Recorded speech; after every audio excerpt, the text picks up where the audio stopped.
இந்த வார்த்தையிலிருந்து தான் கர்த்தர் நம்மை தொடர்ந்து நடத்தி கொண்டு வருகிறார். இன்றைக்கும் ஆண்டவருடைய நாமத்தை அறிந்து கொள்ளுகிற தெளிவை கர்த்தர் நமக்கு தருவாராக. ஆமென் சொல்லுங்க. ஏசாயா 43 அதிகாரம் அதனுடைய 15வது வசனம். ஏசாயா 43 அதனுடைய 15வது வசனம்.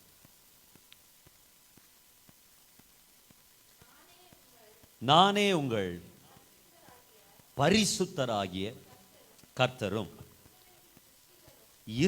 இஸ்ரவேலின் சிருஷ்டிகரும், நானே உங்கள் பரிசுத்தராகிய கர்த்தரும் இஸ்ரவேலின் சிருஷ்டிகரும் உங்கள் ராஜாவும் ஆனவர். அல்லேலூயா. நான் சொன்னல 31 ஆளுகை 7 ஜாதிகளெல்லாம் சொன்னேன். நான் உங்களுக்கு ராஜாவாக இருக்கிறேன்றார் ஆண்டவர். ஆமென். நானே இஸ்ரவேலுடைய சிருஷ்டிகராக இருக்கிறேன். நான் தான் உங்களை சிருஷ்டித்தேன், நான் தான் உங்களை ஆளணும்னு நினைக்கிறார். அவர் யாரு? பரிசுத்தமாகிய கர்த்தர். ஆமென் சொல்லுங்க. ஆமென். யெகோவா காதோஷ்.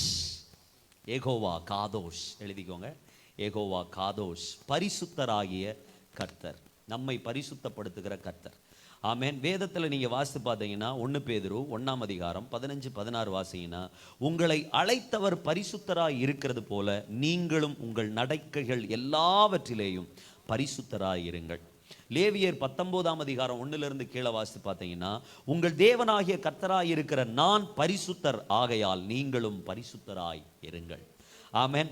எபிரேயர் 12 அதிகாரம் 14வது வசனம் சொல்லுகிறது, பரிசுத்தம் இல்லாமல் ஒருவரும் தேவனை தரிசிக்கவே முடியாது. ஆமென். பரிசுத்தம் இல்லாமல் தேவனுடைய சத்தத்தை கேட்க முடியாது. பரிசுத்தம் இல்லாமல் தேவனோடு நாம் சேர்ந்து நடக்க முடியாது. பரிசுத்தம் இல்லாமல் கர்த்தரிடத்திலிருந்து நன்மைகளை நாம் பெற்றுக்கொள்ள முடியாது. அல்லேலூயா. ஆமென். ஒருவேளை நமக்கு இந்த உலகத்தில் நிறைய நன்மைகள் இருக்கு, பரிசுத்தம் இல்லாமலே இருக்கு அப்படின்னா, இந்த உலகத்தோட நம்மோட என்ன செஞ்சிடும்? அழிஞ்சு போயிடும். கலாத்தியர் மல்கியா 4 அதிகாரம் 1 வசனத்தை வாசிச்சா, அக்கிரம செய்கைக்காரர்கள் யாவரும், அகங்காரிகள் யாவருக்கும் ஆமென் கர்த்தருடைய நாள் மகா பயங்கரமா என்ன செய்யும்? வரும்.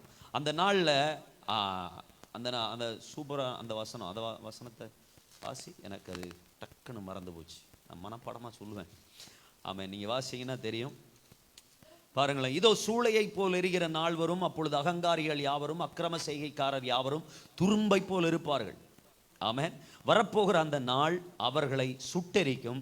அது அவர்களுக்கு வேரையும் வைக்காது, கொப்பையும் வைக்காது. ஆமென். முருங்கை மரத்தை வெட்டி கீழே போட்டால், காட்டுக்குள்ளே போட்டால், அது மறு வருஷம் போயில ஒரு மரமாக என்ன செஞ்சிடும்? வளர்ந்துடும். அப்படி தானே? மாங்காய் மரத்தை வெட்டி அப்படியே ஒரு மூளையில் சாத்தி வச்சுருந்தீங்கன்னா அது கொஞ்ச நாளில் கிளை விட்டு அது கொப்பா என்ன செஞ்சுட்டு இருக்கோம்?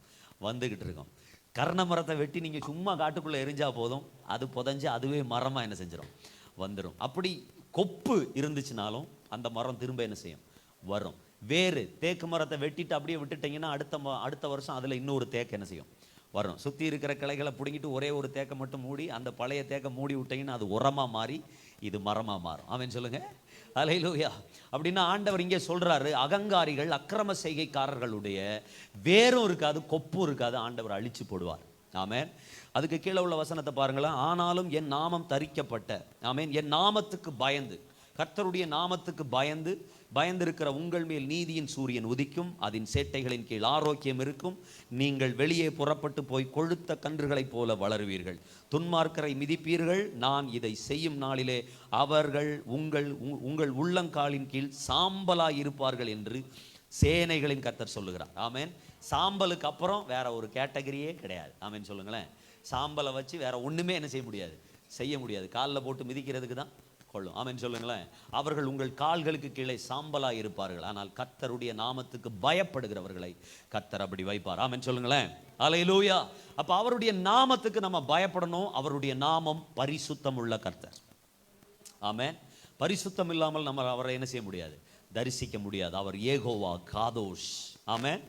எதுலெல்லாம் பரிசுத்தம் வேணும்? ஆண்டவர் எதுலெல்லாம் நமக்கு பரிசுத்தமாக விரும்புகிறார்? ஒரு சில காரியங்களை நம்ம பார்க்குறோம். ஆண்டவர் நம்மளை எப்படி அழைக்கிறார், அவர் எப்படிப்பட்டவராக இருக்கிறார் அப்படிங்கிறத நீங்கள் வாசிங்க. நான் சொன்ன வசனத்தை 1 பேதுரு 1 அதிகாரம் 15-16 மைக்கில் வாசிங்கன்னா நான் வாசிக்க வேண்டியதாக இருக்காது. 1 பேதுரு அந்த மைக் எடுத்து கையில் வச்சு, இந்த மைக் ஆமென்.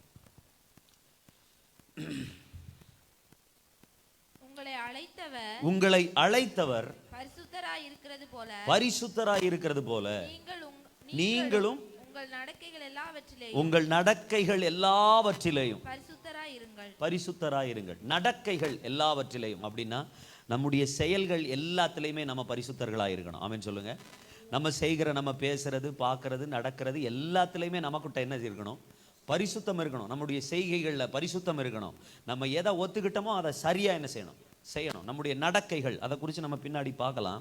ரெண்டாவது ஆண்டவர் சொல்கிறார் பாருங்களேன், ஆமென், பரிசுத்தம் தேவனுடைய சித்தம். 1 தெசலோனிக்கேயர் 4ஆம் அதிகாரம் 3வது வசனம். 1 தெசலோனிக்கேயர் 4ஆம் அதிகாரம் 3வது வசனம். எது ஆண்டவருடைய சித்தம் அப்படின்னு பார்க்குறோம். நம்ம எல்லா காரியத்திலையும் ஆண்டவரே உம்முடைய சித்தம் என்ன அப்படின்னு கேட்குறோம். ஆமென். திருமணத்துக்கானாலும் ஆண்டவருடைய சித்தம் என்ன, வேலைக்கானாலும் ஆண்டவருடைய சித்தம் என்ன. ஆமென். அந்த மைக்கு கூட, அந்த மைக்கு, அந்த சிகப்பு மைக்கு, அந்த மைக்கு.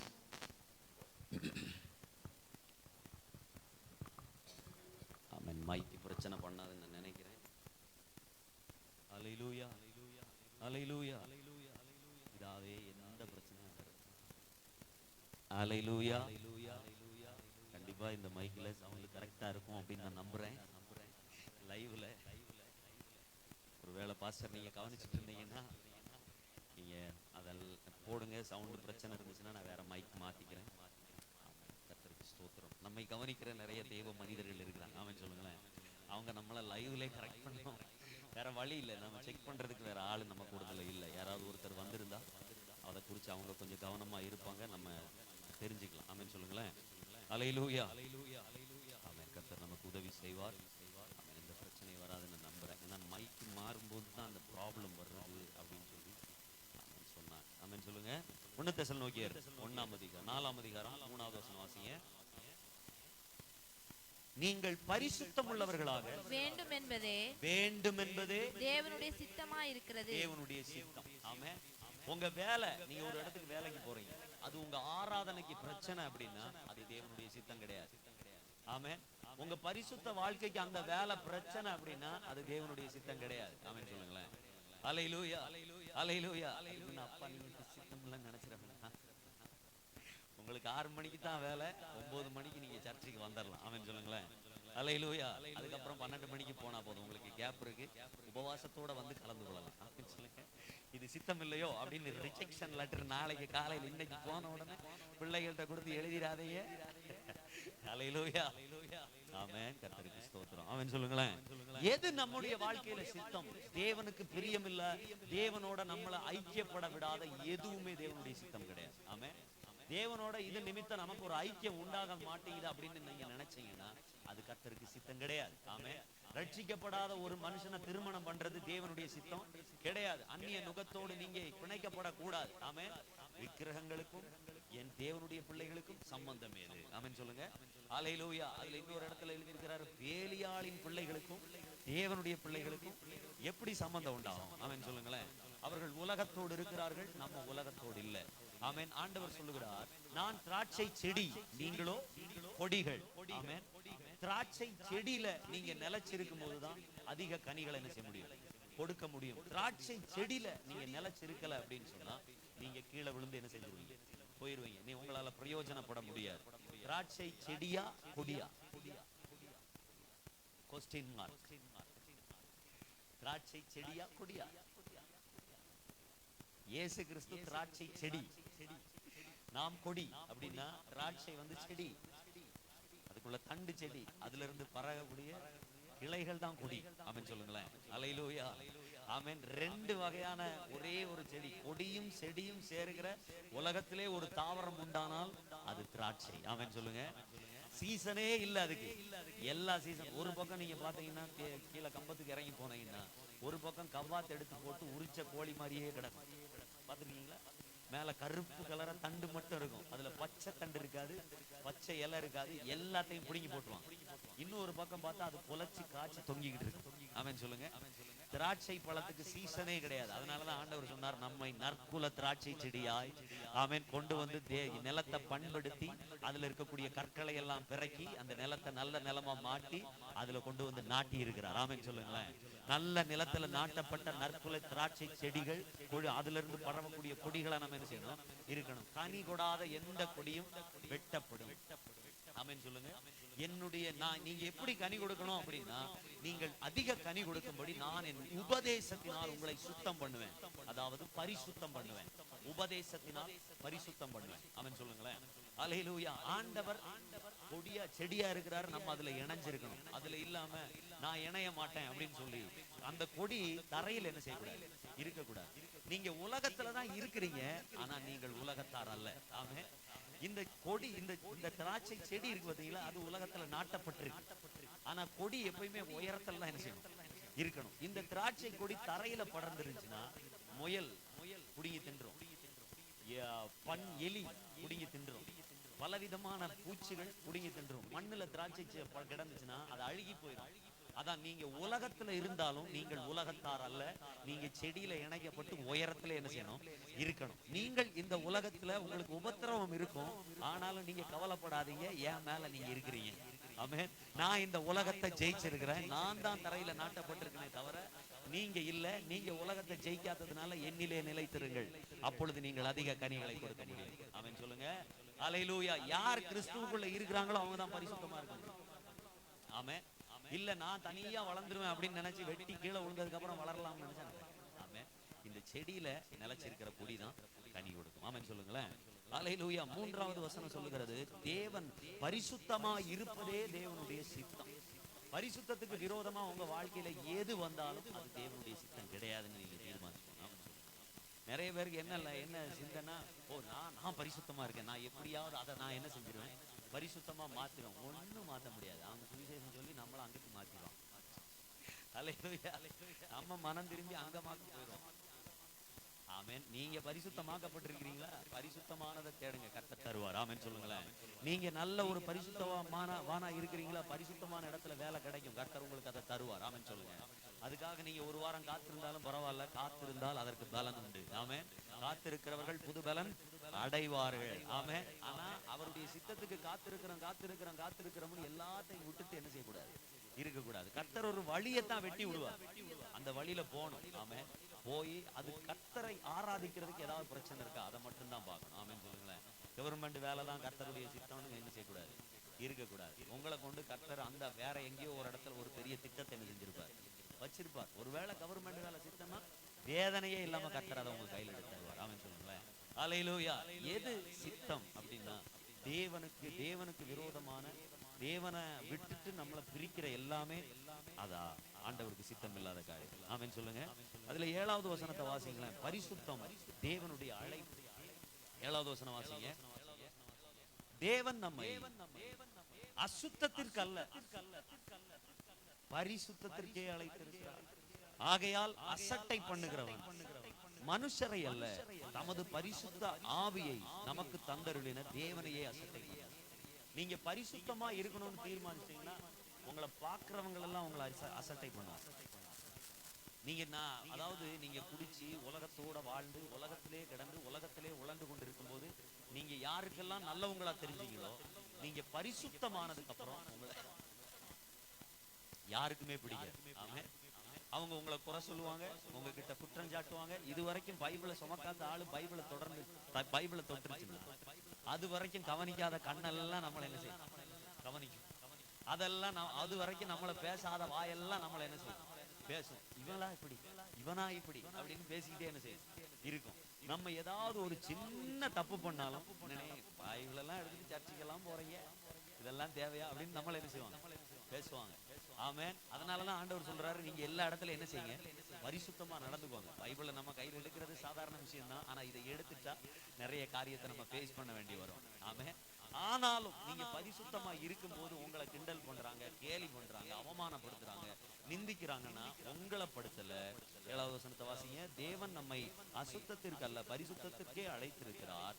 ஆகையால் அசட்டை பண்ணுகிறவன் மனுஷரை அல்ல, தமது பரிசுத்தாவியை நமக்கு தந்தருளின தேவனையே அசட்டை பண்ணுகிறான். நம்மள அசட்டை பண்றவங்க நம்மள அசட்டை பண்றாங்க. அவன் தேவனை அசட்டை பண்ணுகிறான். ஆண்டவர் சொல்றாரு, தேவனை அசட்டை பண்ணா அதுக்குள்ள காரியத்தை அவர் தான் என்ன செய்யணும் பார்த்துக்கணும். உங்களை அசட்டை பண்ணா நீங்க ஏதாவது பிரதிகரிக்கலாம். உங்களுக்குள்ள இருக்கக்கூடிய பரிசுத்த ஆவியானவர் அசட்டை பண்ணா, உங்க பரிசுத்தத்தை அசட்டை பண்ணினா அது தேவன் பார்த்துக்குவார். ஆமென். அதனாலதான் ஆண்டவர் சொல்றாரு, உங்கள் பேரில் பொய்யாய் குற்றஞ்சாட்டுவார்களானால் நீங்கள் சந்தோஷப்பட்டு களி கூறுங்கள், உங்கள் பலன் பரலோகத்தில் மிகுதியா இருக்கும் அப்படிங்கிறார். ஆமென்.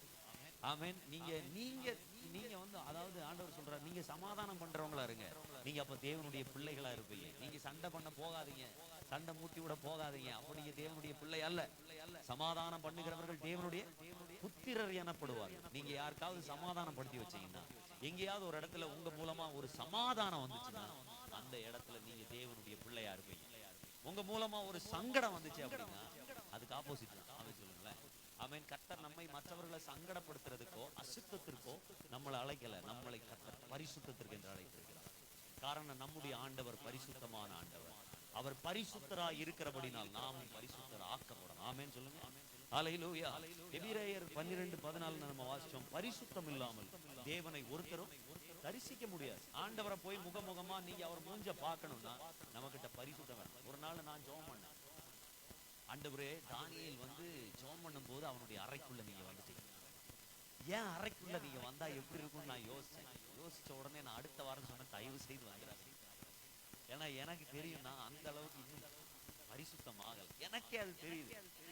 ஒருவேளை ஆண்டவர் நம்ம ரூம்ல வந்தா என்ன சம்பவிக்கும், அடுத்து என்ன நடக்கும், நம்ம எப்படி அவரை ஃபேஸ் பண்றதுன்ற ஒரு எண்ணம் எனக்குள்ள வந்து, பரிசுத்த ஆவியானவர் அந்த எண்ணத்தை எனக்குள்ள தூண்டி விட்டார். ஒருவேளை ஆண்டவர் ரூம்ல வந்துட்டார், நீ அவரை எப்படி ஃபேஸ் பண்ண முடியும், உங்ககிட்ட இந்த குற்றங்கள் இருக்கேன், நீ எங்களை பட்டியலிட்டு எனக்கு காண்பிச்சு. எங்க அப்பா அடிக்கடி சொல்லுவார், நீ பாவ அறிக்கை ஜெபம் பண்ணு, அது ஒரு டிவியில பாக்குற மாதிரி உனக்கு தெரியும். நான் அன்னைக்கு பார்த்தேன். ஆமென். அன்னைக்கு நைட்டு எனக்கு ரொம்ப நேரம் ஜெபம் பண்ண முடியல, விட்டுட்டேன். மறுநாள் காலையில கோயம்புத்தூர் சர்ச்சில் போய் உட்கார்ந்தேன். காலையிலிருந்து அன்னைக்கு வெறும் பாவரிகை ஜெபம் மட்டும்தான். காலையிலிருந்து காலையில 9 மணிக்கு இவங்களை ஸ்கூல்ல விட்டுட்டு 9 மணிக்கு போய் முட்டு போட்டவன் 2 மணிக்கு தான் என் ஜெபம் முடியும். ஆமென். 9 மணிலிருந்து 2 மணி வரைக்கும் செய்ய வேண்டிய பாவரிக்கை எனக்கு இருந்துச்சு. அவ்வளவு நேரமும் பரிசுத்த ஆவியானவர் எனக்கு ஒண்ணு ஒண்ணா காணிச்சுக்கிட்டே இருந்தார். அவன் சொல்லுங்களேன். உங்களுக்கு ஒரு இடம் மட்டும் கிடைச்சா போதும், அதுக்கு ராத்திரி பகல் அப்படி எல்லாம் கிடையாது. எப்ப ஜெபம் பண்ணாலும் கர்த்தர் அங்க இறங்கி வருவார். ஆமென் சொல்லுங்க. ஆமென். ராத்திரியில ஜெபம் பண்ணா ஏன் நீங்க கவனிக்க முடியும் அப்படின்னா, பகல்ல பல சத்தங்கள் என்ன செய்யும் இருக்கு. இந்த உலகத்தில் உள்ள பல சத்தங்கள் உங்களுக்கு கேட்கும், அது டிஸ்டர்பா இருக்கும். ஆனா ராத்திரி நேரங்கள்ல எல்லாம் தூங்கின நேரம், எல்லாம் அமைதியா இருக்கிற நேரம், அந்த நேரத்துல நீங்க தேவ சமூகத்துல இருந்தீங்கன்னா கர்த்தருடைய சத்தத்தை தெளிவா என்ன செய்யும் கேட்கலாம். ஆமென் சொல்லுங்க. ஒரு நாள் ராத்திரி ஜெபம் பண்ணல அப்படின்னா பகல்லையாவது ஜெபம் பண்ணுங்க. ஆமென் சொல்லுங்களேன். பகல்ல ஜெபம் பண்ணாலும் கர்த்தர் கேட்பார். ஆமென். பகல்ல ஜெபம் பண்ணாலும் மதியம் 12 மணிக்கு கொர்நேலியு வீட்டுல தூதன் இறங்கி வாக்குத்தத்தத்தை கொடுத்தார்ல. ஆமென். பகல் 12 மணிக்கு எப்பனாலும் ஆண்டவருக்கு தேவை ஜெபம் பண்ணணும். ஆமென். நீங்க இருக்கிற இடம் கர்த்தருக்கு விஷயம் இல்ல, எங்க இருந்தாலும் ஜெபம் பண்ணணும். ஆமென் சொல்லுங்க. நீங்க நிக்கிற இடம் பிரச்சனை கிடையாது, எந்த இடத்துல இருந்தாலும் ஜெபம் பண்ணணும். ஆமென் சொல்லுங்களேன். ஆமென். நான் இந்த வீட்டுல இருக்கிறதுனால என்னால ஜெபம் பண்ண முடியல, நீங்க பிறந்தது விஷயம் கிடையாது, நீங்க இருக்கிற வீடு இல்ல விஷயம், நீங்க பிறந்திருக்கீங்க அதான் விஷயம். ஆமென். நீங்க இருக்கிறீங்கல்ல அதான் விஷயம். உங்களை கர்த்தர் உயர்த்துவார். ஆமென் சொல்லுங்களேன். ஹல்லேலூயா. பரிசுத்தம் இல்லாமல் தேவனை யாரும் தரிசிக்க முடியாது. அதுக்கப்புறம் தான் என் வாழ்க்கையில நான் நிறைய தரிசனங்கள் பார்க்க ஆரம்பிச்சேன். ஆமென் சொல்லுங்க. ஆமென். அப்படிப்பட்ட தரிசனங்கள் வெளிப்பாடுகள் உங்களுக்கு வரணும்னா நமக்கும் ஆண்டவருக்கும் ஒரு நெருங்கின தொடர்பு இருக்கணும். பரிசுத்தம் நமக்குள்ள என்ன செய்யணும் காணப்படணும். அது நாவல் இருக்கணும், கண்கள்ல இருக்கணும். அதெல்லாம் நான் கீழே நான் உங்களுக்கு வேகமா வசன குறிப்புகள் சொல்லுவேன், நீங்க எழுதிக்கணும். ஆமென். அதுக்கப்புறம் நீங்க வாசித்து பாருங்களேன். 2 தீமோத்தேயு 2:21.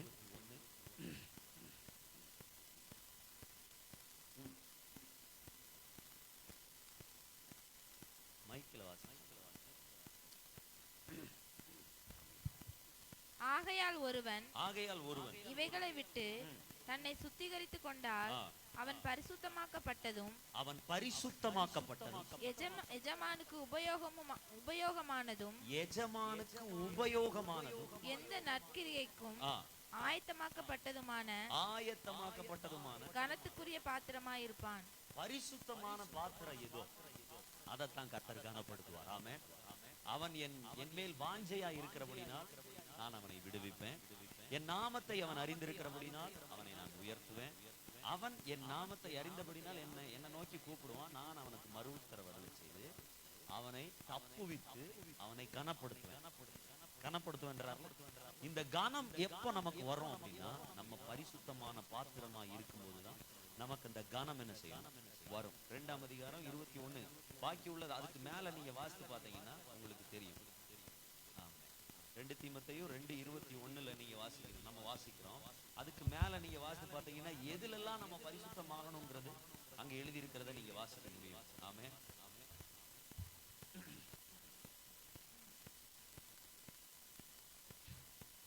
ஆமென். ஒரு பெரிய வீட்டிலே பொன்னும் வெள்ளியும் பாத்திரங்களும் எல்லாம்.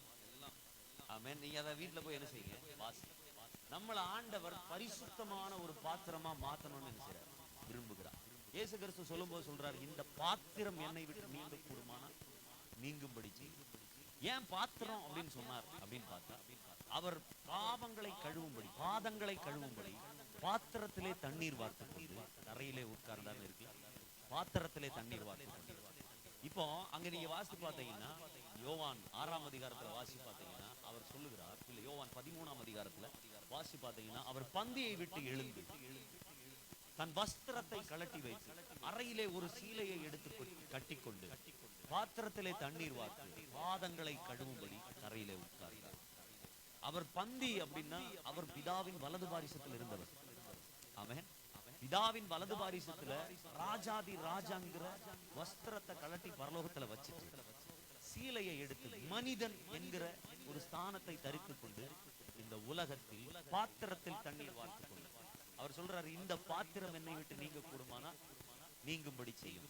அவருடைய சரீரத்துல பரிசுத்தமான ஒரு இரத்தத்தை சுமந்து கொண்டு நம்முடைய பாவங்களை கழுவும்படி இந்த உலகத்தில் இறங்கி வந்தார். ஆமென் சொல்லுங்க. அல்லேலூயா. ஆமென். பந்தியை விட்டு எழுந்து வஸ்திரத்தை கழட்டி வைத்து சீலையை எடுத்து அறையிலே கட்டி பாத்திரத்திலே தண்ணீர் வார்த்து பாதங்களை கழுவும்படி. இப்ப பேதுரு சொல்றாரு, அப்படியானால் என் கைகளையும் தலையும் கூட நீர் என்ன செய்யும், கழுவும். முழுகினவன் தன் பாதங்களை மாத்திரம் கழுவ கடவன். முழுகினவன் அப்படின்னா ஞானஸ்நானம் எடுத்தவன், ஒரு முறை தன் பாவத்தை அறிக்கையிட்டு கிறிஸ்துவை சொந்த ரட்சகராய் ஏற்றுக்கொண்டு பாவ மன்னிப்பாகிய ரட்சிப்புக்கு ஏதுவான ஞானஸ்நானத்தை பெற்றுக்கொண்டவன் தொடர்ந்து பாதங்களை கழுவணும். ஆமென். தொடர்ந்து பாதங்களை செக் பண்ணணும். அதான் சொல்றாரு ஆண்டவர். ஆமென். 1 பேதுரு 1ஆம் அதிகாரம் 15-16 வாசிச்சோம். உங்கள் நடக்கைகளில் எல்லாவற்றிலும் நீங்கள் பரிசுத்தமா இருக்கணும். ஆமென் சொல்லுங்க. யோபு சொல்றாரு, என்னுடைய நடைகளை அவர் எண்ணுகிறார், என் பாவத்தின் மீதல்லவோ கண்ணோக்கமா இருக்கிறார்.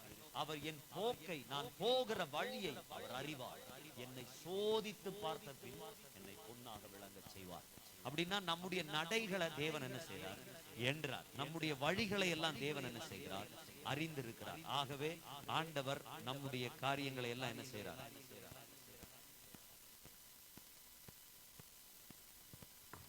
ஹல்லேலூயா. மைக் மாத்தின உடனே கேட்கல. ஆமென். இப்ப கேட்கணும்னு நான் நினைக்கிறேன். கர்த்தருக்கு ஸ்தோத்திரம். ஹல்லேலூயா. ஹல்லேலூயா. நமக்கு இந்த மைக் இப்ப பிரச்சனை இருக்கு. ஆமென். இப்போ ஓகேவா இருக்கும்னு நான் நினைக்கிறேன் பாஸ்டர். Thank you pastor. ஆமென். கர்த்தருக்கு ஸ்தோத்திரம். ஆமென். பரிசுத்தம் இல்லாமல் நம்ம தேவன் என்ன செய்ய முடியாது, தரிசிக்க முடியாது. பரிசுத்தம் நமக்கு ரொம்ப தேவை. நம்முடைய நடக்கைகள் எல்லாம் பரிசுத்தம் வேணும். ஆமென். நீங்க பார்த்தீங்கன்னா நம்முடைய நடக்கைகள் பரிசுத்தம், கண்களில் பரிசுத்தம் வேணும். கண்களில் பரிசுத்தம் வேணும். 6ஆம் அதிகாரம் மத்தேயு 6:22-23 நீங்க வாசிக்கும் போது ஆமென், உங்க பார்வையில பரிசுத்தம் என்ன செய்யணும், இருக்கணும். ஆமென். மத்தேயு 6:22-23 கண்ணானது சரீரத்தின் விளக்காய் இருக்கிறது. உன் கண் தெளிவாய் இருந்தால் உன் சரீரம் முழுவதும் வெளிச்சமாய் இருக்கும்.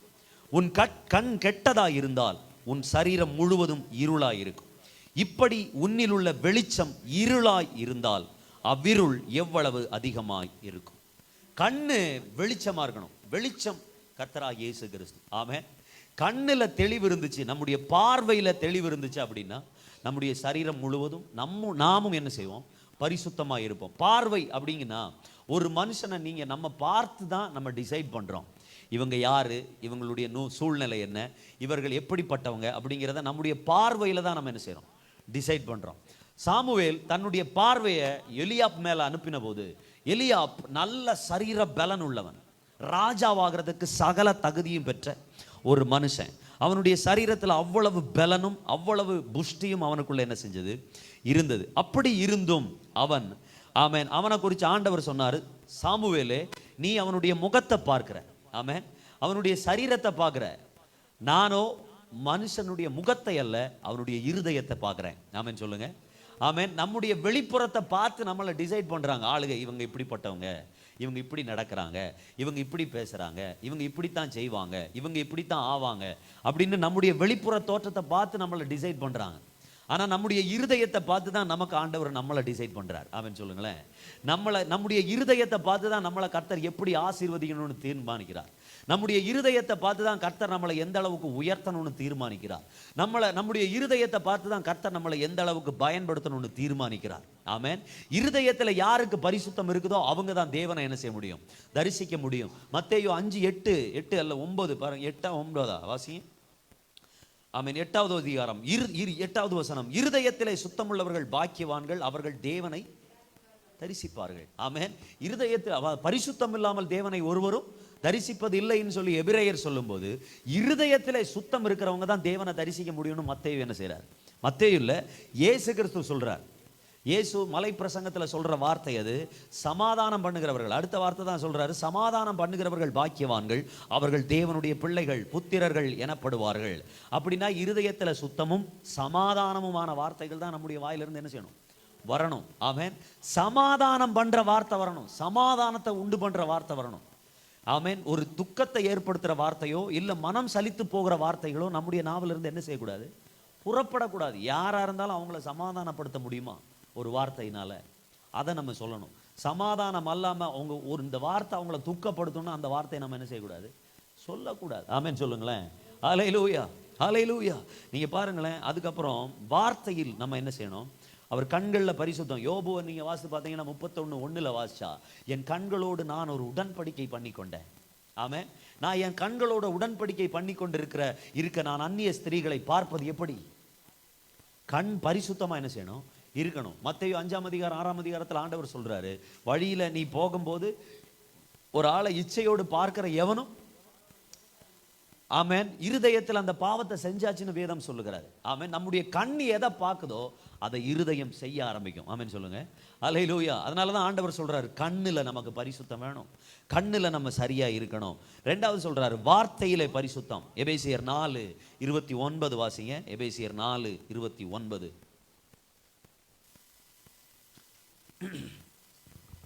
எபேசியர் 4:29.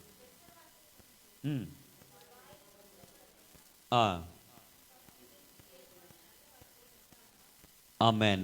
பக்தி விருத்திக்கு ஏதுவான நல்ல வார்த்தை உண்டானால் அதையே கேட்கிறவர்களுக்கு பிரயோஜனம் உண்டாகும்படி என்ன செய்யுங்க, பேசுங்க. அல்லேலூயா.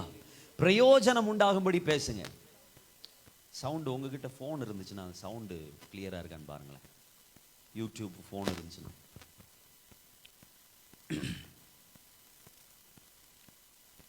சரி, இல்லைன்னா பரவாயில்ல, விட்டுருங்க, போறது போட்டும். கர்த்தருடைய சித்தம் அதுதான். ஆமென் சொல்லுங்க. ஆமென். கர்த்தருக்கு ஸ்தோத்திரம். ஆமென். ஏன்னா நிறைய பேர் அனுப்பிச்சிட்டே இருக்கிறாங்க, சவுண்டு கிளியரா இல்லை, சவுண்டு கிளியரா இல்லை. சரி, ஏன் இப்படி வருதுன்னு நமக்கு தெரியல. பிரசங்கத்துக்கு அப்புறம் தான் இந்த பிரச்சனை வருது. வர்ஷிப் பண்ணும்போது இந்த பிரச்சனை வரல, வசனம் புறப்பட்டு போகும்போது தான் பிரச்சனை வருது. ஆமென். இப்போ நம்ம நல்ல சக்தமாய் ஜெபம் பண்ணணும். ஆமென் சொல்லுங்க. அல்லேலூயா. வார்த்தையில பரிசுத்தம் வாசிங்க. 4:29. கெட்ட வார்த்தை ஒன்றும் புறப்பட வேண்டாம். பக்தி விருத்திக்கு ஏதுவான நல்ல வார்த்தைகள் உண்டானால் அதையே கேட்கிறவர்களுக்கு பிரயோஜனம் உண்டாக நீங்க என்ன செய்யுங்க, பேசுங்க. கெட்ட வார்த்தை இருக்கு, அசிங்கமான வார்த்தை இருக்கு. நம்ம அசிங்கமான வார்த்தையை நம்ம என்ன செய்ய மாட்டோம், பேச மாட்டோம், யாருமே பேச மாட்டோம். ஆனால் கெட்ட வார்த்தைகளை பல நேரங்களில் நம்ம பேசிடுவோம். கெட்ட வார்த்தை எது தெரியுமா? அவன்லாம் உருப்பட மாட்டான்றோம், இது கெட்ட வார்த்தை. அவன் நாசமாக போயிடுவான் அப்படின்றோம், அது கெட்ட வார்த்தை. அவன்லாம் நல்லாவே இருக்க மாட்டான், இது கெட்ட வார்த்தை. ஆண்டவர் சொன்னது, அசிங்கமான வார்த்தைகளை விட கெட்ட வார்த்தை ரொம்ப மோசமானது. அசிங்கமான வார்த்தை அது ஒரு மனுஷனுடைய ஜீவிதத்தை என்ன செய்யாது, பாதிக்காது. அவன் மேல் அது சாபமாய் விழாது. ஆனால் கெட்ட வார்த்தை, நீ எல்லாம் மாடு மேய்க்க தான் லாய்க்குன்னு சொல்றது கெட்ட வார்த்தை. அது அந்த பிள்ளை மேலே பலிக்கும். நீ புத்தியே உனக்கு இல்லை, நீ ஒன்றுக்கும் பிரயோஜனமே பட மாட்ட, அந்த பிள்ளை அப்படி தான் வரும். காரணம் அந்த வார்த்தை அது மேல பலிக்கும். ஆமென். கெட்ட வார்த்தைங்கிறது அதுதான்.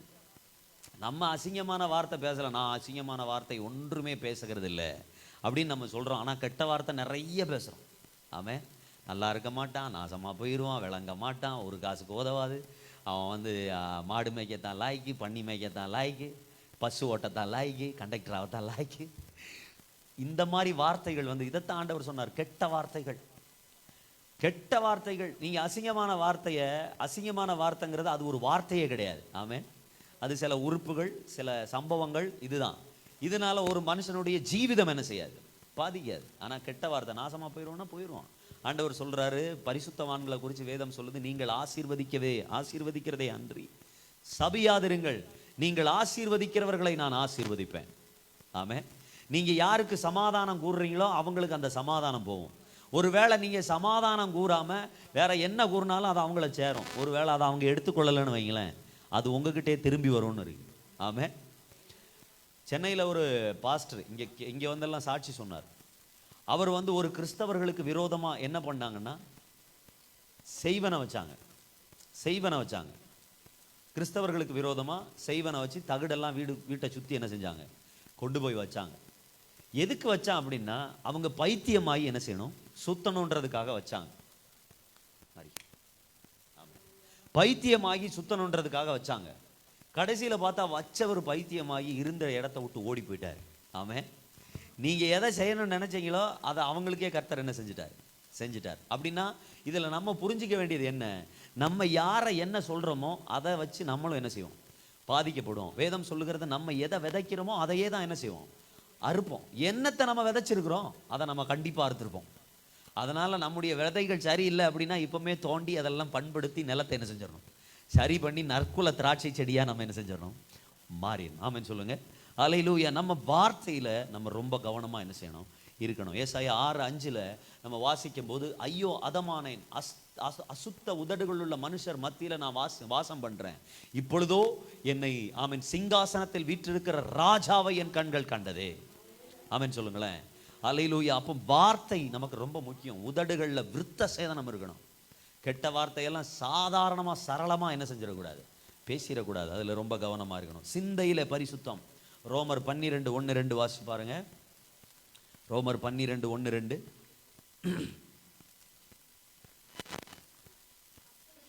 அப்படி இருக்க சகோதரர்களே, நீங்கள் உங்கள் சரீரங்களை பரிசுத்தமும் தேவனுக்கு பிரியமுமான ஜீவபலியாக ஒப்புக் கொடுக்க வேண்டும் என்று உங்களை வேண்டிக் கொள்கிறேன். இதுவே நீங்கள் செய்யத்தக்க புத்தியுள்ள ஆராதனை. நீங்கள் இந்த பிரபஞ்சத்திற்கு ஒத்த வேஷம் தெரியாமல் தேவனுடைய நன்மையும் பிரியமும் பரிபூரண சித்தம் இன்னதென்று பகுத்தறியத்தக்க உங்கள் மனம் புதிதாகிறதுனாலே மறுரூபமாகுங்கள். அல்லேலூயா, அல்லேலூயா. ஃபர்ஸ்ட் நம்மளை நம்ம ஆராய்ச்சி பண்ணி பார்க்கணும். நம்மளை நம்ம ஆராய்ச்சி பண்ணி பார்த்துட்டு தேவ சமூகத்தில் வந்து நம்ம என்ன செய்யணும், பரிசுத்தமா நின்று ஆராதிக்கணும். மற்றவங்களை நம்ம ஒரு காரியத்தை தீர்க்கிறதுக்கு முன்னாடி ஆண்டவர் சொல்றாரு, நீங்கள் ஒருவனை குற்றவாளியாய் தீர்க்கிறதுக்கு முன்னாடி உங்களை நீங்க ஆராய்ச்சி பண்ணி பாருங்க. ஆமென். உங்க கண்ணில் இருக்கிற உத்திரத்தை எடுத்து போட்டுட்டு அடுத்தவனுடைய துரும்ப என்ன செய்யுங்க, போய் பாருங்க அப்படிங்கிறார். அப்படின்னா நம்ம எப்படிப்பட்ட ஆராய்ச்சி நம்மளை பண்ணணும். அல்லேலூயா. நம்முடைய சரீரத்தை குறித்து நமக்கு ஒரு காரியம் வேணும். ஆண்டவர் சொல்றாரு, சிந்தையில நம்ம யோசனை, நம்ம வெளிப்புறம் நம்ம பரிசுத்தம் தான், ஆனா நம்முடைய சிந்தையில குற்றம் இருந்துச்சு அப்படின்னா ஆண்டவர் சொல்றாரு பரிசுத்தம் அதுல இல்லை. ஆமென். பரிசுத்தம் இல்லாம தேவனை என்ன செய்ய முடியாது, தரிசிக்க முடியாது. நம்ம யோசிக்கிறோம், மற்றவங்களை குறித்து நம்ம யோசிக்கிறோம், இவங்க இதான் இப்படி செய்கிறாங்க, இவங்க இப்படி பண்ணுறாங்க, அவங்க அப்படி பண்ணுறாங்க, இப்படி பண்ணுறாங்க. நம்ம யோசிக்கும் போது நம்மளே அதை செய்கிறோம். ஆமென் சொல்லுங்களேன். நம்ம அதை செய்வோம் அப்படின்னா நம்மக்கிட்ட பரிசுத்தம் இல்லைன்னு அர்த்தம். ஆமென் சொல்லுங்க. செவிகளில் பரிசுத்தம் வேணும். லூக்கா 8:18 நீங்கள் வாசி பார்த்தீங்கன்னா செவிகளில் நமக்கு பரிசுத்தம் வேணும். லூக்கா 8:18 இதை மட்டும் வாசிடுவோம். அடுத்த வசனங்களை நான் சொல்கிறேன், நீங்கள் குறிப்பெடுத்துங்க, எடுத்துக்குவோம். 8:18. ஆதலால் நீங்கள் கேட்கிற விதத்தை குறித்து கவனியுங்கள். உள்ளவன் எவனோ அவனுக்கு கொடுக்கப்படும், இல்லாதவன் எவனோ அவன்.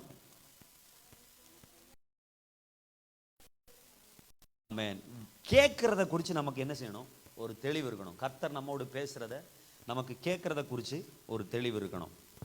ஆமென். நான் வேற ஒரு வசனம் எடுத்திருந்தேன், அந்த வசனத்தை விட்டுட்டேன். ஆமென். நமக்கு செவிகளில் என்ன செய்யணும்? ஒரு விருத்த சேதனை வேணும். ஆமென் சொல்லுங்களேன். ஆமென். செவிகளில் நமக்கு ஒரு விருத்த சேதனை வேணும். கேட்குறதுல நம்ம கவனமாக என்ன செய்யணும்? கேட்கணும். தேவையில்லாததை போய் நம்ம என்ன செஞ்சுட்டு இருக்கக்கூடாது, கேட்கக்கூடாது. கேட்குறதெல்லாம் நம்ம எல்லாம் நம்மக்கிட்ட பேசுகிற வார்த்தைகள் எல்லாம் நம்முடைய இருதயத்தில் கிரியை செய்யும். நைட்டு நீங்கள் ஒரு பஸ்ஸில் வந்துக்கிட்டே இருக்கிறீங்கன்னு வைங்களேன். பஸ்ஸில் வரும்போது ஒரு சினிமா பாட்டு ஓடுது. நீங்கள் காலையில் எந்திரிக்கும் போது அந்த பாட்டு தான் உங்களுக்கு ஃபஸ்ட்டு வரும், தெரியுமா? அதுதான் ஃபஸ்ட்டு வரும். நீங்கள் ஒரு சீரியல் பார்த்துக்கிட்டே இருக்கீங்க, டிவியில் ஏதோ ஒரு ப்ரோக்ராம் பார்க்குறீங்கன்னு வைங்களேன். அந்த ப்ரோக்ராம் பார்த்துட்டு அடுத்த நிமிஷம் நீங்கள் ஜெபம் பண்ண போய் கண்ணை மூடுனா அந்த ப்ரோக்ராம் உங்கள் கண்ணுக்கு முன்னாடி இப்படி ஓடும். பார்த்துருக்கீங்களா? நான் கேம் விளாடுறதே கிடையாது, செல்ஃபோனில் கேம் விளாடுறதே கிடையாது. அப்படி இருந்து ஒரு நாள் தேனியில் ஊழியம் பார்த்துக்கிட்டு இருக்கும்போது, அப்போ என்கிட்ட இருந்த ஃபோனில் பஸ்ஸில் வரும்போது போர் அடிச்சுன்றதுக்காக ஜெல்லி கேம்னு சொல்லி ஒரு கேம் நான் ஏற்றினேன். இந்த முட்டாய் மாதிரி இருக்கும், அதில் கலர் கலராக சேர்க்கணும், அப்படி ஒரு கேம். ஒரு 2-3 நிமிஷம் தான் எனக்கு விளாண்டேன். நான் அதுவும் எனக்கு போர் அடித்ததுனால நான் ஆஃப் பண்ணி வச்சுட்டு பேசாமல் படுத்தேன். வீட்டுக்கு வந்து நான் ஜெபம் பண்ணுறேன். 2-3 நிமிஷம் தான் நான் விளாண்டுருக்கேன். வீட்டுக்கு வந்து நான் ஜெபம் பண்ணும்போது சிகப்பு கலர் அங்கே போகுது, பச்சை கலர் இங்கிட்டு வருது, நீல கலர் மேலே இருந்து ஓடுது. என் மைண்டு ஃபுல்லாக இதுதான் நிறைஞ்சிருந்தது. அன்னைக்கு தீர்மானித்தேன், என் ஃபோனில் கேம் ஏற்றுறதே இல்லைன்னு. இன்னைக்கு வரைக்கும் நீங்கள் என் ஃபோன் எடுத்து நான் உங்ககிட்ட தர்றேன். என் ஃபோனு ஃபுல்லாக பைபிளு, அதை சம்மந்தமான புக்கு அதுதான் இருக்கும். அதனால தான் என் ஃபோனுக்கு ஹேங் ஆகுறதே. ஒரு கேம் கூட நீங்கள் கண்டுபிடிக்க முடியாது. காரணம், அது என்னுடைய சிந்தையை பாதிக்குது. ஆமாம். நான் டிவியில் பெரும்பாலும் டிவி ஓடிக்கிட்டு இருக்கோம், ஆனால் டிவி பார்க்குறது கிடையாது. டிவியில் பாட்டு ஓடிக்கிட்டு இருந்துச்சுன்னா அதை கேட்டுக்கிட்டே இருப்பேனே தவிர நான் அதை பார்க்க மாட்டேன். பார்த்துட்டேன்னா எங்களை சிந்தையெல்லாம் அதே மாதிரி பண்ணும், நான் அதே மாதிரி செயல்பட ஆரம்பிச்சிருவேன். ஆமென் சொல்லுங்களேன். அதனால் நம்ம பார்க்குறது, நமக்கு எது நம்மளை ஆண்டவரை விட்டு பிரிக்கணும்னு இருக்குதோ அதையெல்லாம் நம்ம கவனிக்கணும். அதெல்லாம் விட்டுட்டு நம்ம வேற வழியில் அதுக்கு ரூட்டை மாற்றி கொடுத்துடணும். ஆமென் சொல்லுங்களேன். அல்லேலூயா. அப்போ நம்முடைய பார்வையில், கேள்வியில், எல்லாத்துலேயும் நம்ம என்ன செய்யணும்? பரிசுத்தமாக இருக்கணும். வார்த்தையில் பரிசுத்தமாக இருக்கணும், இருதயத்தில் பரிசுத்தமாக இருக்கணும். யாக்கோபு 4:8 வாசிக்கிறோம். இருதயத்தில் நம்ம என்ன செய்யணும்? பரிசுத்தமாக இருக்கணும். யாக்கோபு 4:8. யாக்கோபு 4:8 வாசிங்க. இந்த ஒரு வார்த்தையை வாசிங்களேன், வாசிங்க. நான் குறிப்பு சொல்கிறேன். தேவனிடத்தில் சேருங்கள், அப்பொழுது அவர் உங்களிடத்தில் சேருவார். சுத்திகரியுங்கள், இருமனம் உள்ளவர்களே பரிசுத்தமாக்குங்கள். அல்லேலூயா. இருதயத்தில் பரிசுத்தம் நமக்கு வேணும். அதுக்கு கீழே சொல்றாரு, துயரப்பட்டு துக்கித்து அழுது உங்கள் நகைப்பு துக்கமாகவும் உங்கள் சந்தோஷம் சஞ்சலமாகவும் மாறக்கடவுது. கர்த்தருக்கு முன்பதாக தாழ்மைப்படுங்கள், அப்பொழுது அவர் உங்களை உயர்த்துவார். சகோதரரே, ஒருவருக்கொருவர் விரோதமாய் பேசாதிருங்கள்.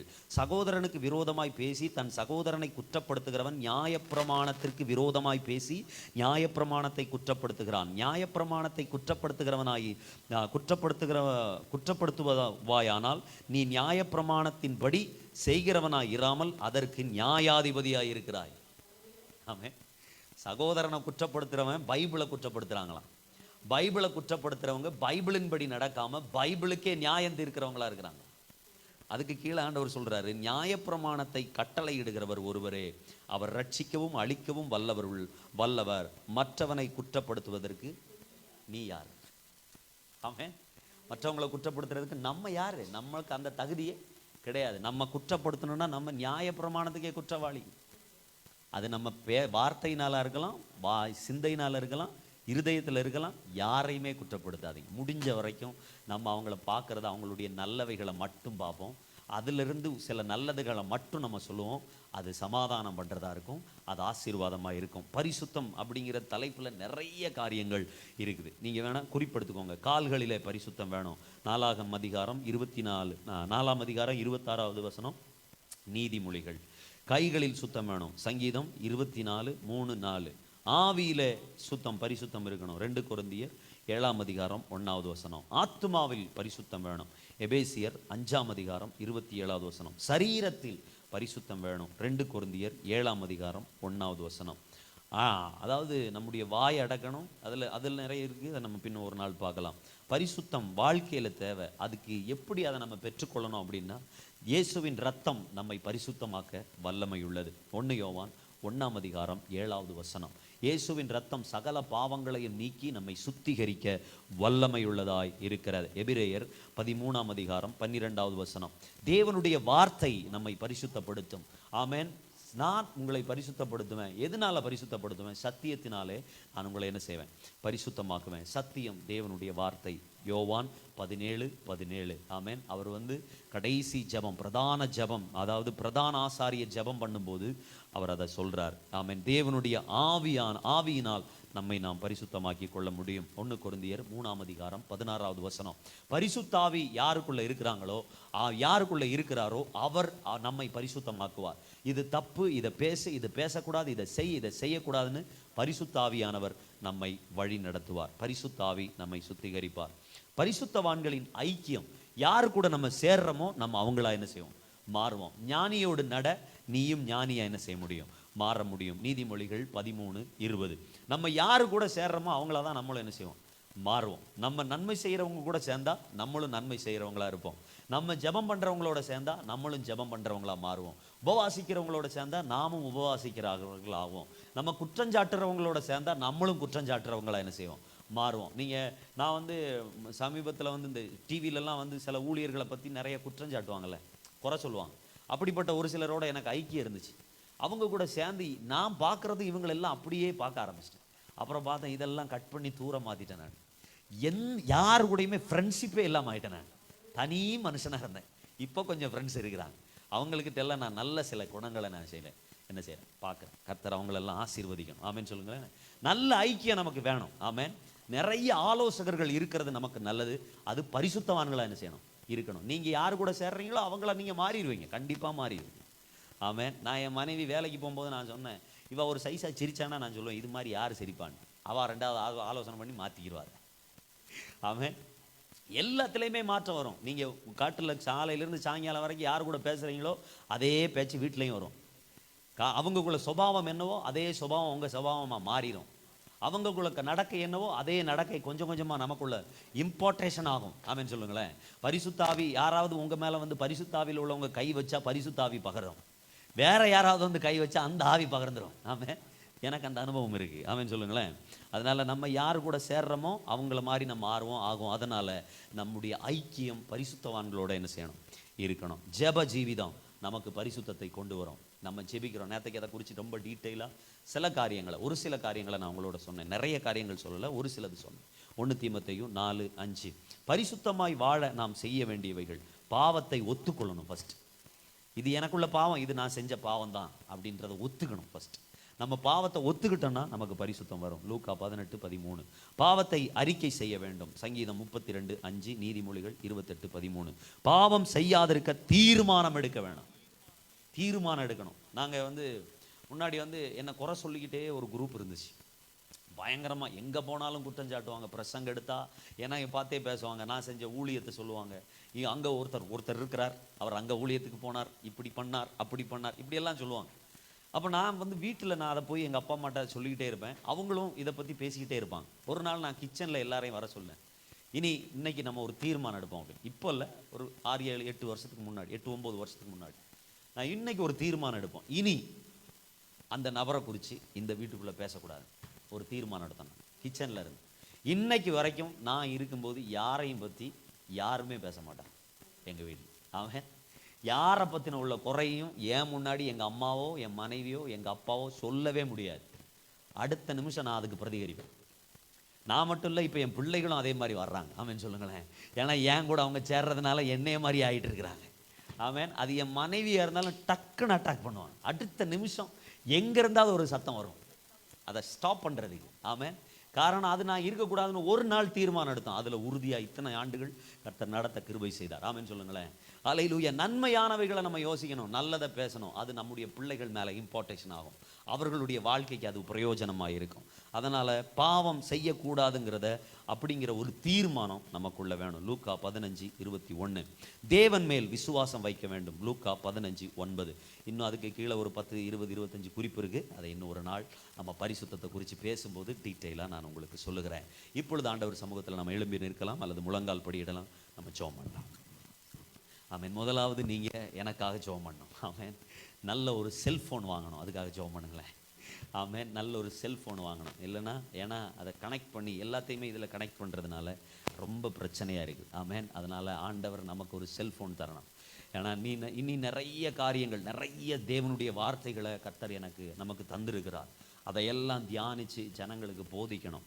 ஆண்டவர் நம்மை ஒரு போதிக்கிற ஒரு சபையாய், நம்முடைய சபையை அதை செயல்படுத்துகிற சபையாய் கர்த்தர் உயர்த்தி கொண்டு வர ஆண்டவர் நமக்கு விசாலத்தை கர்த்தர் ஏற்படுத்தணும். வைஃபை கனெக்ஷன் நமக்கு எடுக்கணும். அதற்கு நிறைய தடைகள் இருக்குது. அதுக்கு அவங்க சீக்கிரமாக எடுத்து தர்றேன்னு சொல்லியிருக்கிறாங்க. வைஃபை கனெக்ஷன் எடுக்கணும்.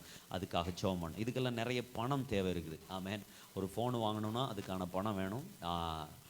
வைஃபை கனெக்ஷன் எடுக்கணும்னா அதுக்கான தேவைகள் இருக்குது. அதுக்காக எல்லாம் கர்த்தர் நினைச்சார்னா ஒரு நபரை கொண்டு நம்முடைய காரியங்களை எல்லாம் செய்து முடிப்பார். ஆமென் சொல்லுங்களேன்.